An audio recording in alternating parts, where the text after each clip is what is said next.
অনেক মানুষ আপনাদের চোখের সামনে আছে, কোটি কোটি টাকার মালিক হয়েছে, আবার কবরদক হয়ে গেছে।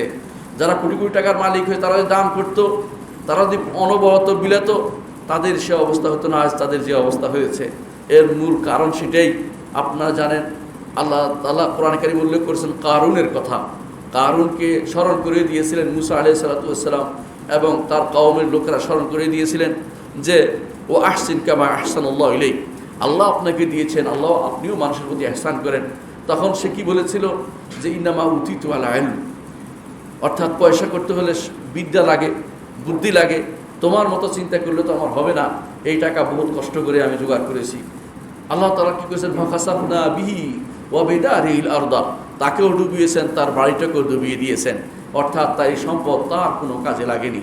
এই জন্য আল্লাহ তাআলা সবশেষে বলেছেন ওয়াইকা আন্নাহু লা ইফলাহুল কাফিরুন, যারা কাফের তাদেরকে আল্লাহ তাআলা কখনো সফল কাম করেন না।